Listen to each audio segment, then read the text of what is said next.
Trucker Dump, episode 162.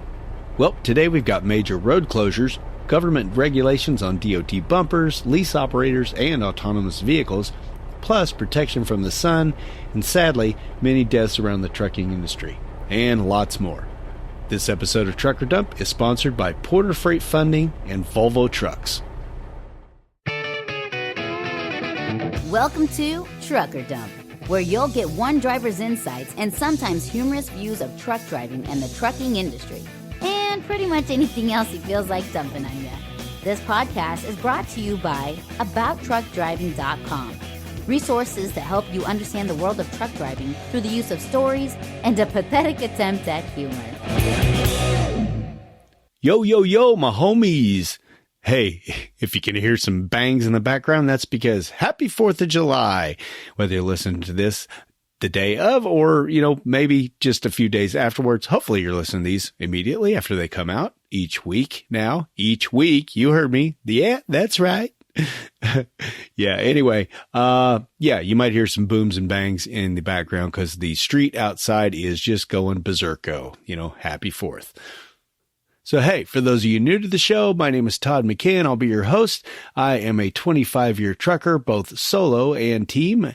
It's kind of split up there. And I also am the author of 2 trucking ebooks. One is called Trucking Life, and one is called How to Find a Great Truck Driving Job. And you can find both of those at AboutTruckDriving.com, where I offer those as an ebook combo pack for 25% off. That's only $14.98. What a bargain. And by the way, Trucking Life is also offered for free if you buy the book as a 9 1/4 hour audiobook. So if you want to waste an entire shift, that's probably not a good word for marketing, is it? Well, you're a trucker. Let's be honest. You're just wasting time, right? Aren't we all out here? So yeah, if you want 9 1/4 hours of your day wasted, buy the Trucking Life audiobook. Or better yet, the whole ebook combo pack. So, hey, the whole point of this new Trucker Dump era is to just try to make things as quick and easy as possible. So let's say we just get to the news. Woohoo, man. I'm kind of pumped about this, I got to admit. And that's because for once, there's some news that is relevant pretty darn quick, and I can actually report on it, and you'll hear it possibly if you listen to this episode really, really fast after it comes out, because the news is very relevant, and I never could do that before because I am doing a weekly podcast now. Look at me go. Hey, anyway, you'll find both of these articles on cdllife.com. This first road closure involves, I-65. This is just south of the river going into Louisville. So as soon as you cross from Indiana into Louisville, they are going to have part of the bridge shut down. Apparently there was an accident last month involving a semi where a roll of steel came off and, hit the bridge and caused some damage, and they're going to have to fix that. So basically what they're planning on doing is as soon as you cross the bridge, they were just going to exit you off the highway and put you right back on. Now, we all know how that goes when there's a lot of traffic. If it's late at night, it's probably not a problem. If it's during the day, it's going to be a major pain in the butt. So you might want to figure an alternate route around Louisville. This is going to go on for 48 days, apparently, if everything goes to plan. So it's going to be, quite a while, month and a half at least. And, there may be some other ramp closures nearby, just depending on, what they're doing at the time. So just be prepared for some chaos in downtown Louisville starting on July 5th, so there you go. And next up, we have a restriction in Birmingham. In case you were not aware, Birmingham is hosting the World Games. That's an 11-day sporting event in downtown. Most of it's in downtown Birmingham, and they are restricting all hazmat on a small section of I-59 and 20 where they meet up there. So, basically, there's going to be signage telling you to route around the 459, which goes around the south side of the city. Now, one thing I've noticed about that route is it looks like it's a lot longer to go around that way, but I figured it up one time and I think it's only like 2 or 4 miles longer, something like that, and you miss all the mess of downtown Birmingham. And Birmingham's actually got a one really, really tight curve on it that really shouldn't be on an interstate, but it's there. So anyway, like I said, they just don't want hazmat down in that area when there's a bunch of, people expected down in that area. Don't want any problems there. So, hey, just remember, if you're hauling hazmat through Birmingham, anywhere between July 7th and the 17th, you will need to take the 459 loop around. And again, there will be signs to warn you about that. And like I said, you can find both of these articles on cdllife.com. Hey, what do you say we stick with CDL Life for another public service announcement? Surprise, surprise, Love's is opening a new truck stop. This one is in Clarksville, Arkansas. It's on I-40 in exit 57, I believe. And this one, going to have a Bojangles. Booyah! Yeah, baby. I love Bojangles. The truck stop's already there. The restaurant's going to be open on July 11th, apparently. 114 more truck parking spaces. Yay. 9 diesel bays, 8 showers. Got a cat scale Speedco on site, if you need to get your truck serviced and stuff. And, of course, they've been putting a lot of dog parks in, and this one's got one of those, too. So that's awesome. More spots to park. And this apparently is the 16th Love's in the state of Arkansas. So Love's, keep it up. We need the parking spaces. Okay. We all know truckers don't like to walk, right? Well, this next article on CDL Life will help you with that. If y'all remember right, I had a podcast a few years back. Wow, looks like it was quite a ways back in 2018. 3 free apps every trucker should have. And the first app that I mentioned was the Weigh My Truck app from Cat Scales. If you don't remember, or if you've never used that service before, it's pretty awesome. You just pull up on the scale, pull up the app, enter your truck number, your trailer number, tap accept. If you've got an account already set up, of course you have to have an account already set up, and your bank details and all that stuff in there, or your credit card details, or a lot of companies are using this nowadays, so they will have information you can put in there. And it just says, okay, you're approved. It'll show on your app, the weights and everything. And if everything's good, you can just head on out. No worries, right? And if it isn't right, you pull off the scale. You do pull off the scale to slide your tandems, right? Yes, you do.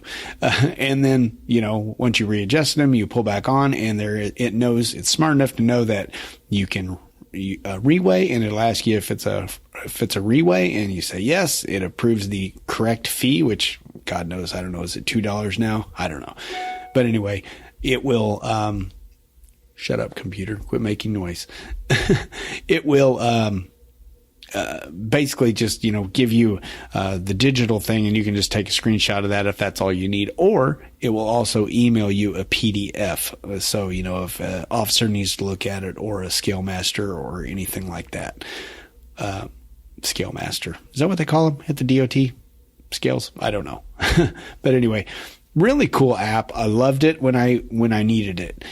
Well, they've made it even better now, because in the past, if you actually needed the scale ticket for a legal reason, like you get paid by the weight or something like that, you actually had to go in and get the ticket, because it had to be signed by the weighmaster, which is just the person who took your weight there at the Flying J or whatever. So now they can do that digitally. Apparently, they're just going to be able to sign it right there. So you'll actually have a legal signed document right there to show, again, a DOT officer, or if you're getting paid, that kind of thing. So really cool.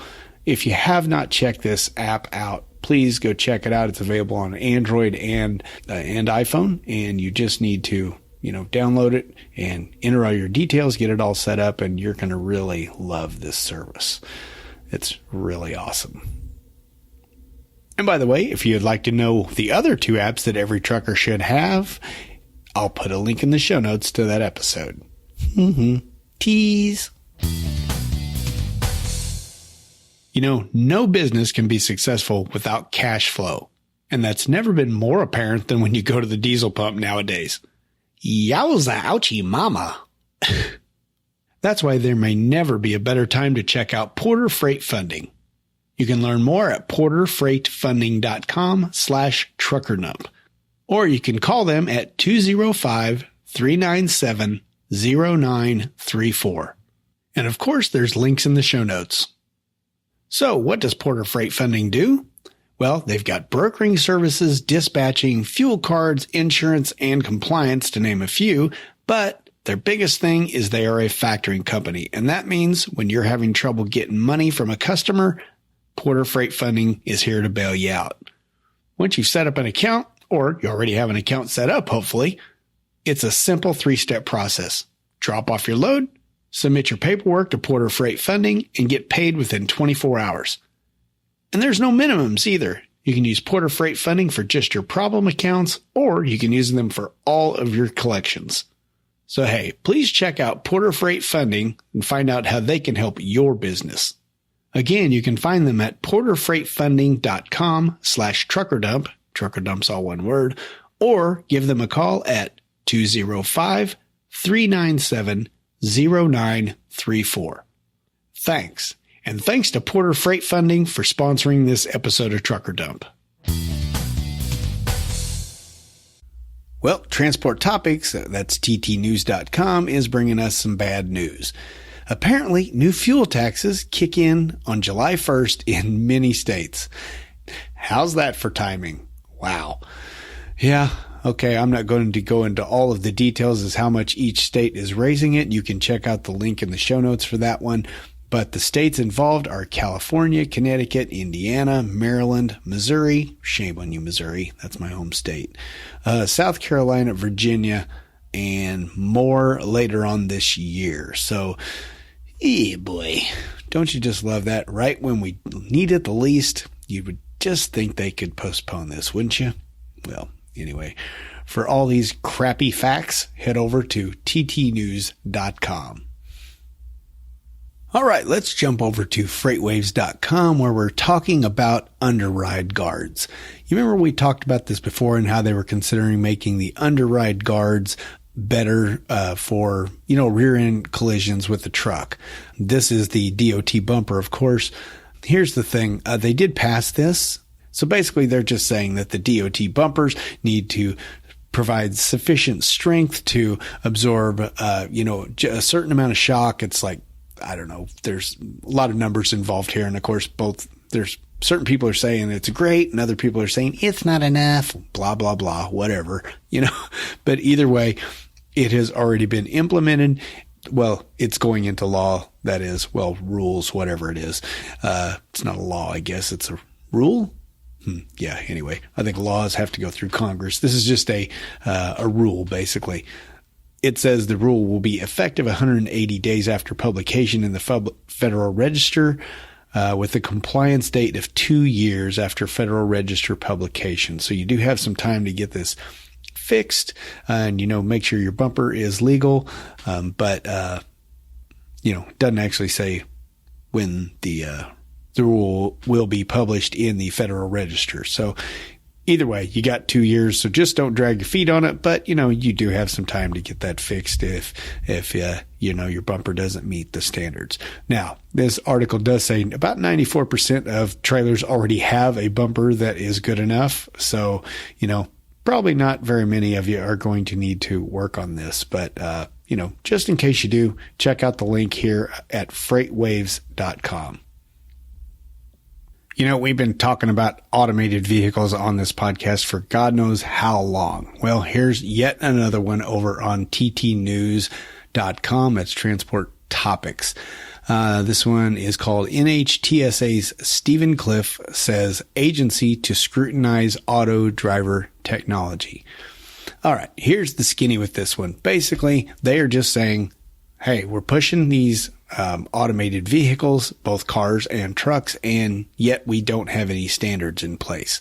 So they are going to try to up the intensity of studying the crash data and stuff like that. When he says when he came, by the way, the Stephen Cliff guy mentioned in the headline is the head of the National Highway Traffic Safety Administration, the NHTSA. And, they're just basically in charge of getting the road safe and all that stuff.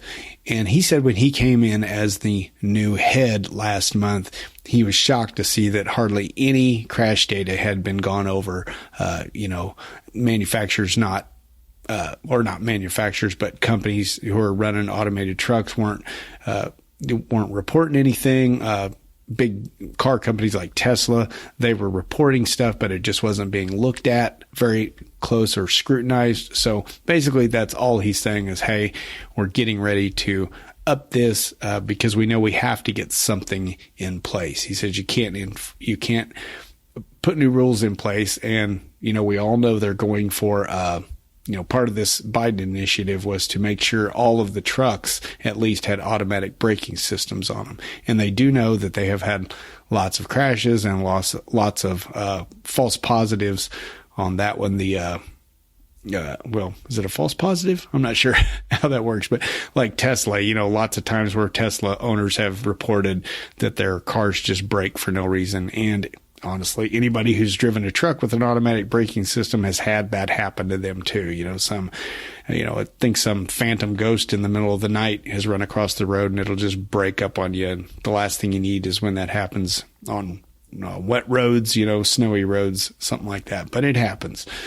So anyway, like I said, they are just stepping up and trying to understand what's going on here. Hopefully before they start making all these truck manufacturers, put out trucks with, all these automated systems and the new, the automated braking stuff.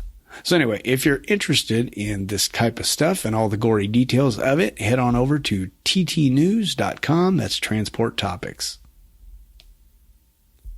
Hey, sometimes just weird coincidences happen. Well, I had one of those recently. I have been noticing that I've got a little white dot on my left arm, and, it tends to be getting a little weirder looking. And, compared to the rest of my arm, which is extremely tan, having the trucker tan and all. And, I started getting a little concerned about that, and I showed the evil overlord, and she was even more concerned than I was.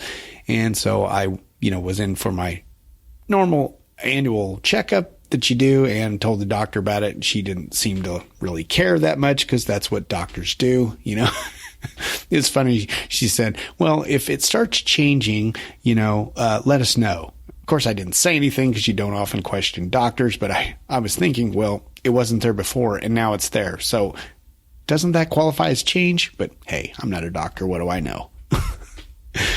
But anyway, all that to say that at the same time I started kind of, the evil overlord put me, she said, you got to start wearing sunblock in the truck, Now I drive mostly nights, but sometimes in the morning I drive until, 10 o'clock, sometimes later than that. And I get a little bit of sunlight in the daylight. So I started doing some research on it and, because, I'm lazy. I don't want to put on sunscreen for a few hours.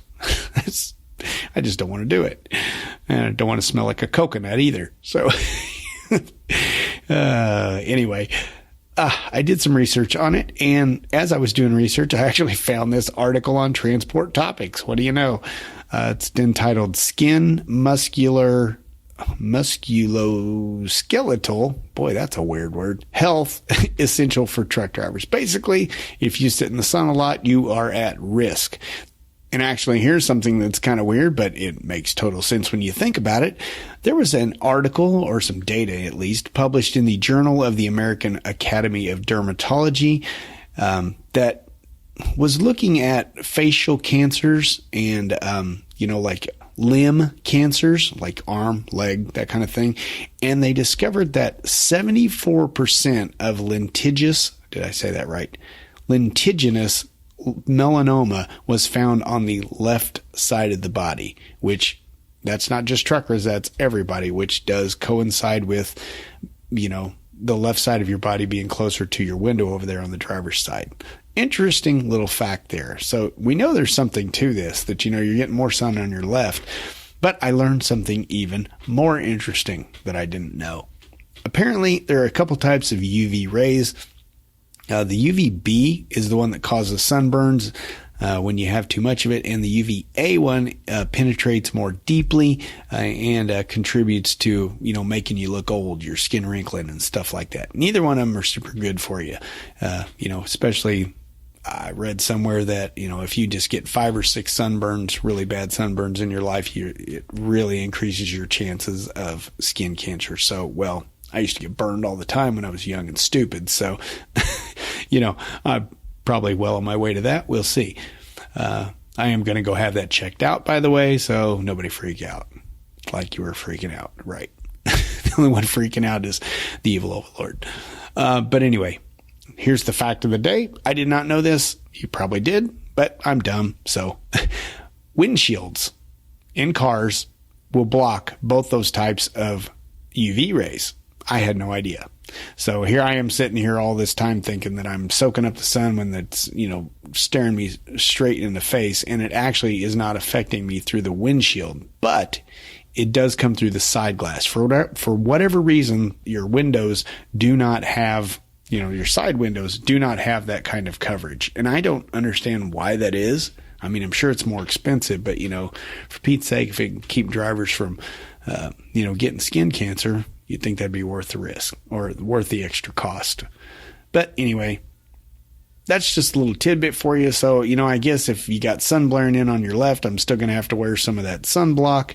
Although they do say that they have treatments for, of course, each state has different guidelines for how much tint and the type of tint you can put on windows and stuff like that. But they do make UV protectant tints for windows. So, you could look into something like that, and maybe you wouldn't have to worry about the sunscreen. But again, I just thought this article was very, very interesting. They go on to talk about other problems that truckers have, like the exoskeleton stuff they're talking about, the word I couldn't pronounce earlier. They're talking about, how truckers typically suffer from neck and back pain is a couple of the worst pains. And, that's just from driving with really poor posture, and just all the bumps in the roads we hit. I've been driving a truck for almost 25 years now, and I don't have any back problems. And I owe that all to just having good posture. I just don't slouch in the chair very much. I put my seat pretty much vertical. I give it lots of lumbar support, and most of the night when I'm driving, my upper back is not even touching the seat. And you'd think that's uncomfortable, and it can be at times, but you just get used to it over time. And my posture is much, much better for it, and I do not have any lower back pain whatsoever. So take that into consideration. And, if you have any control over the type of seat you have in your truck, there's all kinds of ergonomic seats and stuff like that. If you can upgrade, that would be great. If a lot of times company drivers are just stuck whatever truck they give us. But if it's an older truck and the seat's all wore out, just tell them you're having some back pain and you'd like to get a new seat put in there. And hopefully they will do that. So anyway, if you're interested in all of this stuff and, all the details on this, go over to Transport Topics and check out this article. And hey, while you're at it, head to your doctor if you got any weird spots on you or moles or anything like that. And I'll keep you updated. If I have skin cancer, I'll be sure to let you know. I may not tell the evil overlord, but I'll let you guys know. All right. ttnews.com. Well, these next two stories are no fun whatsoever. Found the first one on overdriveonline.com. At least 50 migrants dead in alleged human smuggling attempt involving tractor trailer. Yeah, apparently there was, initially they thought there was about 46 people that were found dead in this trailer that was being hauled across the border, of course, full of illegal immigrants. And apparently there was, they thought there was initially 46, but there's actually 50 that died total. There was 48 that were found dead on the scene, and 2 more died in the hospital later on. It was a refrigerated unit, but apparently they had no working AC, on the reefer itself. So I don't know why, if you're transporting stuff across, humans across lines like that, you wouldn't, want them to arrive safely and intact. I don't know. They don't seem to have a whole lot of details. They say there were 3 people arrested and they're in custody, but they say it's unclear whether they actually had anything to do with it or not. Well, I don't know why you'd have them in custody if you didn't think there was some suspicion going on there. But anyway, this is the deadliest human smuggling thing involving tractor trailers since, quite a few years. I think in 2017, shows here 2017 there was 39 migrants found on a semi-trailer, and 10 of those were deceased. The driver of that truck, it says he received 2 life sentences for doing that. So the moral of the story is, don't be transporting illegal substances like humans. That's not good. Don't do it. Apparently the truck was, this is kind of weird, it was kind of mocked. It was imitated. It was a company called Betancourt Trucking and Harvesting. And the owner says that's not one of his trucks. They used his DOT number and they used the color of the truck and everything, but the logo was not the same. So they were just pick somebody random, and he assured them he only had one reefer unit, and it was sitting right there in his yard. So apparently he's off the hook. Well, thank God. Boy, how'd you like to be the guy who or gal that owned a company, a trucking company, and you find out that they're spoofing your company to sneak illegals across the border? Man, what a mess. But anyway, don't do this. One, it's just horrible. And, again, as I said before, I don't think anybody who cares enough about the trucking industry to listen to the Trucker Dump podcast would do this. But, there's got to be a big payday that comes with something like that. And it might be tempting if you need some money, fast money or something like that. You might think you can get away with it. Well, don't risk it. It's not worth it, and these are human lives we're playing with here. So not cool at all. And the other horrible thing that happened can be found at cdllife.com. And this is where a passenger train derails as it crashes with a dump truck. Yeah, apparently the dump truck stalled out on a public crossing. This happened near Minden, Missouri, which is about the middle of the state, kind of central Missouri, north of I-70.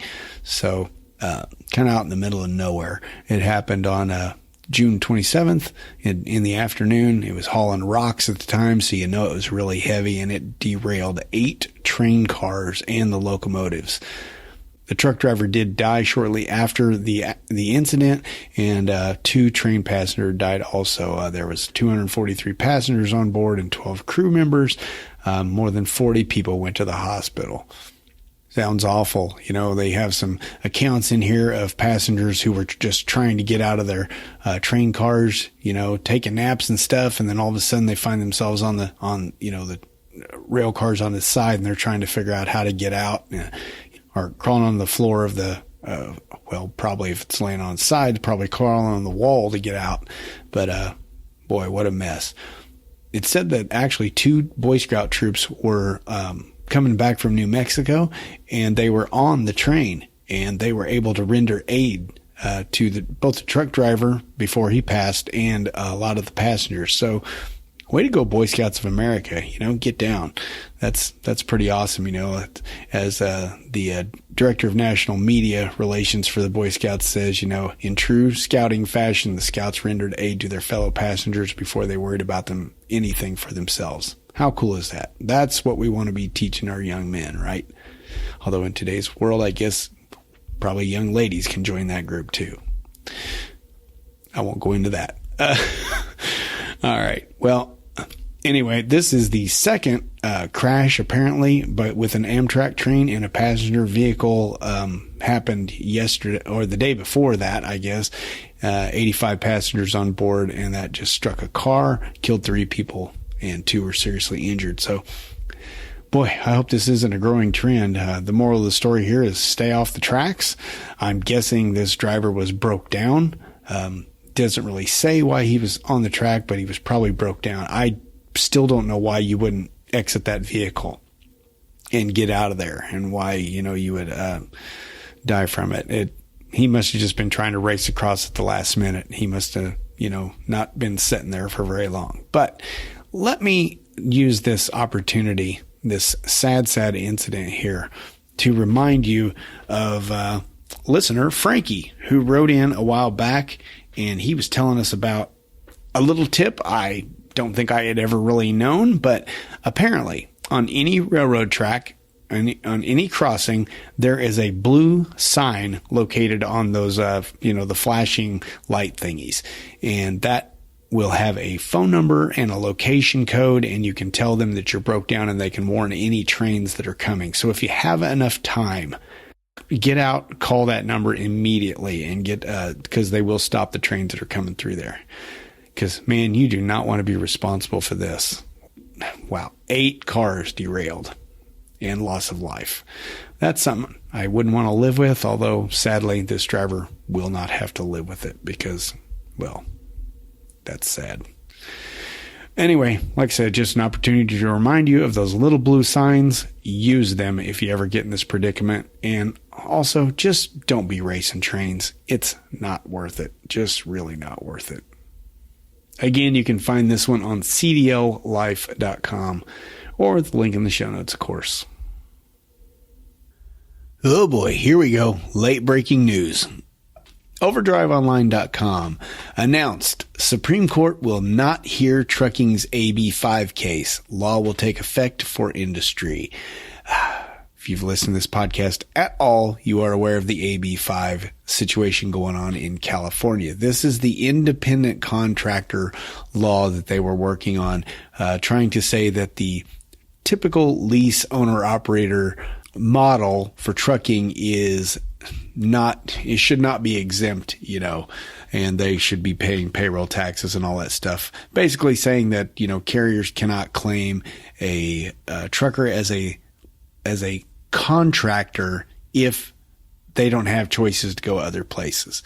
So anyway, the Supreme Court was going to look at this. They were deciding whether or not they wanted to. In the meantime, a lower circuit court had ruled an injunction on this and not let it happen, and said, well, let's let the Supreme Court figure it out first. Then we'll go ahead and do whatever we need to do.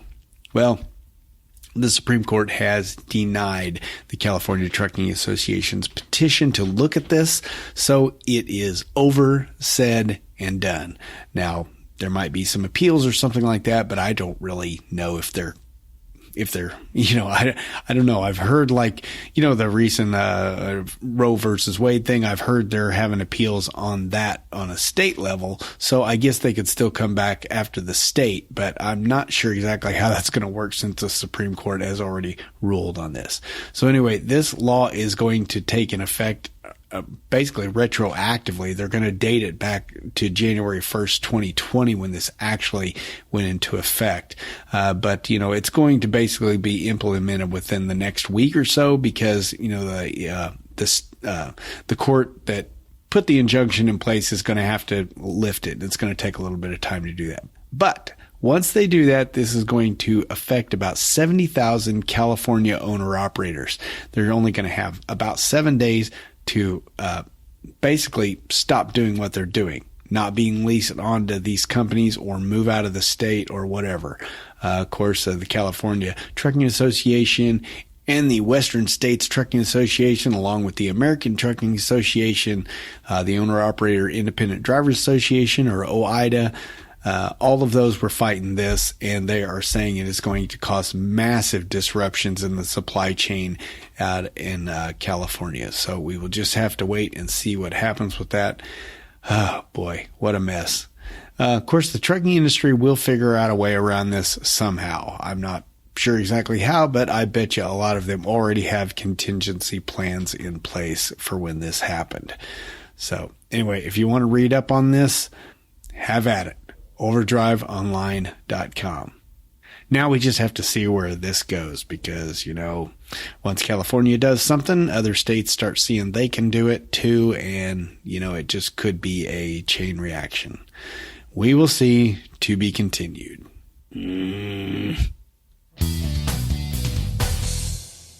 Hey, how y'all liking these fuel prices? Awesome, isn't it? Well, you wouldn't be quite so worried about it if you owned a Volvo VNL with a new D13 turbo compound engine in it. Check out volvotrucks.us for more information, or make it easier on yourself and click the link in the show notes. This new engine is 6% more fuel efficient than their D13 and up to 11% over their 2015 engines. And that's never been more important than right now. At least we hope it's not going to get any worse, right? So exactly why is the D13 turbo compound engine so stinking fuel efficient? Well, first, there's a new wave-shaped piston design that burns fuel way more efficiently than older engines. And what energy does escape only thinks it escaped, but it gets recaptured and reused by the turbo compound unit. The D13 turbo compound even adjusts torque to the weight of your load. So it's going to give it all she's got if you're going up a big hill with a heavy load, but if you're taking it empty to go pick up your next load, it's just going to sip on the fuel. Super smart. But hey, I really can't explain the way the D13 turbo compound works as well as Volvo themselves can do it. And you can check out a short little video over at volvotrucks.us, or you can just click on the link in the show notes to go directly to it. So hey, next time you're in the market for a truck, head on over to your local Volvo dealer and check out the new VNL series. I would ask you to mention to the Volvo salesperson that you heard about them on the Trucker Dump podcast, but hey, let's be honest, nobody's heard of the Trucker Dump podcast. Thanks to Volvo Trucks for sponsoring this episode of Trucker Dump. Well, there's no Trucker Grubs segment today, so you know what that means, right? You could be on the next episode of Trucker Dump. All you have to do is submit a audio clip, about 3 minutes or less, of your favorite restaurant that you can get to in a truck, whether that be a short walk or they have truck parking or it's in a truck stop somewhere, something unique and interesting, something that's got good food. Share with us, your favorite meal there, what kind of atmosphere it is, prices, location, all that good stuff. And I'll put the link in the show notes so everybody can enjoy it the next time they're through there. Now, again, the audio comment, it's really easy. All you have to do is open your phone. It's probably got a voice memo app in there. Turn your truck off first so it's nice and quiet, and record a little 3-minute clip telling me about your favorite restaurant. So, like I say, do that recording and send it off to truckerdump@gmail.com. And while I did cry a little bit that I didn't have a Trucker Grub segment today, you know what I do have? Listener feedback.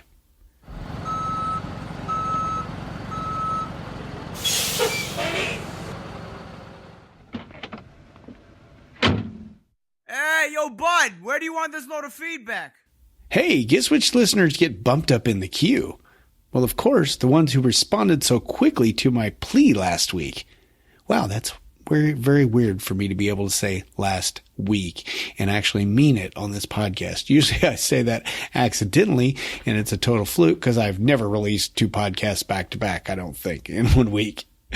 Anyway, yes, I got some emails. I had asked about whether you use the chapter markers at all, because it does take a little bit extra to do that on this podcast, and I am trying to streamline the situation here. So the first person who reached out is, well, quite frankly, often the first person who reaches out is Zachary Smacher.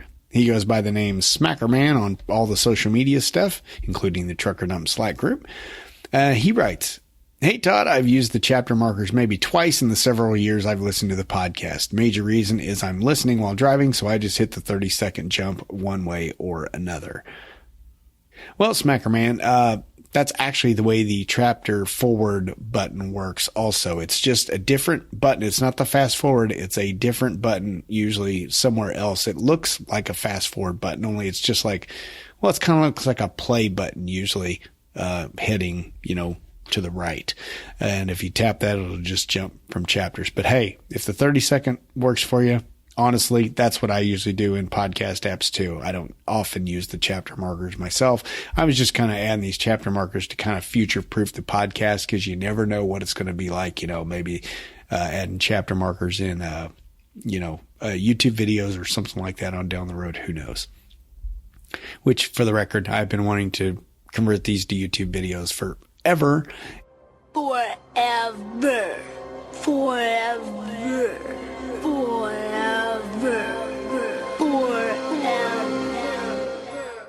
And I still need to get around to that. Anyway, he goes on and says, also, I'm really liking the new format and I think it's a good move. I hope you are still waiting to do interviews occasionally, but the news commentary is plenty fine. Plus, it's always so nice to hear all those flubs. Well, yeah, plenty of flubs, that's for sure.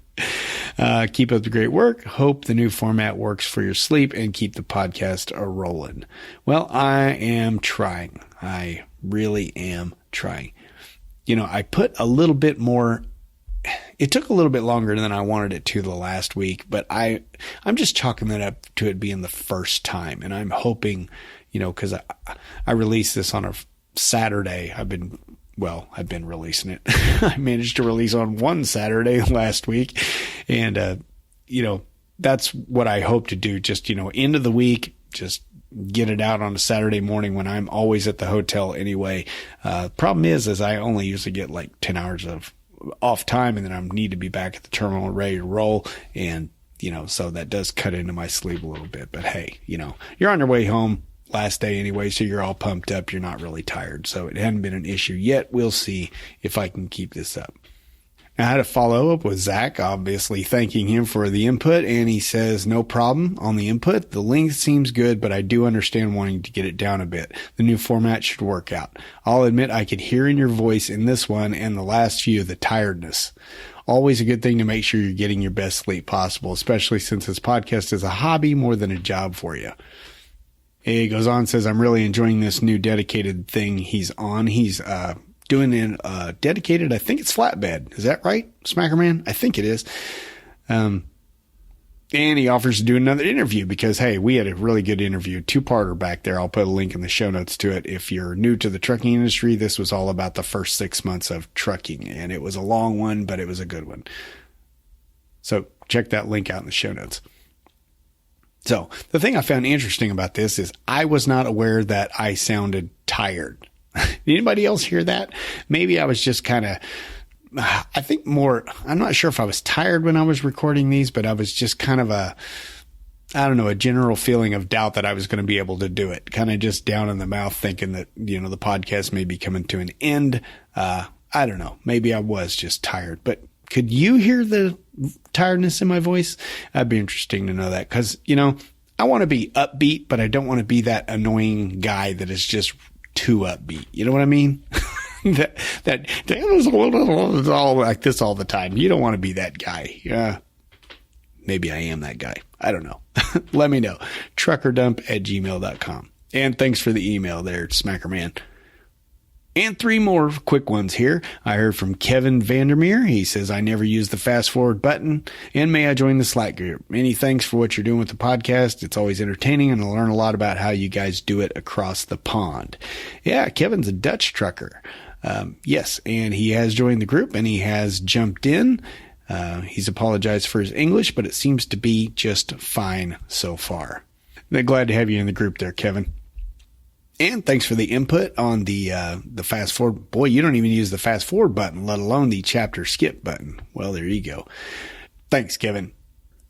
Trinidad Hernandez wrote the really short email, just says no chapters used here. Thank you, Trinidad. I appreciate it. And lastly, we hear from longtime friend Shannon Holden. He writes, here's one of 1,500 emails expected. Yeah. Well, that was kind of tongue in cheek, wasn't it? I knew I wouldn't get anywhere close to 1,500. I'd be lucky if I got 15. So far, I haven't even got the 15 yet. He says, I have never and probably will never use the skip chapter option. So don't include it for me. Personally, I say do it. Makes your life easier and we'll all adapt. He says, do like Apple. Show us what we need before we know we need it. Well, that'd be great if I knew what you needed. I don't have the wisdom Apple has. Anyway, thanks a lot there, Shannon. I appreciate your input. And since I did mention the Slack group, for those of you who don't know, that is called the Trucker Dump Slack group. And there's also a Facebook Trucker Dump Facebook page. You can join either of those. The Facebook page, just got to get on there and join. No problem there. The Slack, you actually have to get an invitation to it. And that is exactly what Erica Do and Scott Hainstock did. Erica writes, "Hello, I'd like to join the Slack group. Thank you. You bet. No problem, Erica. You are a member now. I saw your name in there, but we have not heard from you yet. Come on, get with it, Erica. We want to hear from you." And Scott wrote, "Hello, hoping to join your Slack channel. I'm a brand spickety new CDLA holder out here in beautiful Boise, and I'm hoping to learn as much as I can about this industry from other drivers' experiences. Hope to chat with y'all soon. Thank you." And he goes by Ice Cream Truckin' over there. Erica goes by Erica Do. So there you go. Like I said, Scott has been more active. He's been talking with everybody over there, and that's really cool. I just love it when people join the Slack group. It's such a great community, especially if you are a new trucker and you need some help. Somebody's almost always awake 24 hours a day to help, so if you get in a pickle and you need some help and some advice, we got lots of experienced truckers in there that are helpful and will not mock you and make fun of you like a lot of people on Facebook. Although I will have to say my Facebook group, Trucker Dump Facebook group, is awesome. They don't do any of that belittling you because you ask a question, that kind of stuff, so great group over there too. I am more active on the Trucker Dump Slack group if you're interested in chatting with me on there. So how do you join this awesome Trucker Dump Slack group? Well, you just email me at truckerdump@gmail.com and ask to join, just like Eric and Scott did. Thanks, folks. Appreciate it. Hey, next up, we got a little feedback from the last episode where, we were talking about the speed limiters and how they're trying to get that done here. And, Ontario has had some troubles enforcing it up there in Canada. And, I was just a little unsure of some things about the way the Canadian speed limiter thing works out. Well, Maverick is here to save the day. Maverick, well, he goes by Maverick in the Trucker Dump Slack group. And he wrote me over in there. He says, "Hey, just listen to the podcast. Live in Ontario. The speed limiter law has gotten simpler over the years. The law is 105 kilometers per hour or 65 miles per hour. There are a number of companies that govern at 62 or 100 kilometers per hour, which generally is the legal speed limit on a number of major highways in the province. To get around technical complications, they have given the Ministry of Transportation radar guns and any law enforcement. If you are traveling 115 kilometers per hour or 71 mile an hour, you will get 2 tickets, one for speeding 15 kilometers over the speed limit and a second ticket for failure to having a speed limiting device." So there you have it from Maverick, the authority from Canada. Well, maybe not an authority, but he lives there. So, he understands it way better than me. So like I said, I thought it was still 62, but apparently they had to raise that speed limiter to 65. So at least that's good. So anyway, thank you, Maverick, for straightening me out. This is why I love it when you write in and tell me where I'm wrong, because Lord knows I'm wrong a lot. Well, that will about do it for this episode. I cannot believe I managed to do 2 in 2 weeks. Let's hope we can keep this going. It does seem to be a lot easier when you just take it in little bite-sized chunks, Should have been done this years ago. Might have been able to keep on a steady schedule and have my weekends. So, wow. Awesome. All right. I would like to remind you that this episode of Trucker Dump is sponsored by Porter Freight Funding and Volvo Trucks, 2 awesome sponsors. Check out the link in the show notes for more information on both of these awesome companies. When you do, it helps the show. So with that, I hope you have a great week, and hopefully we'll see you next week.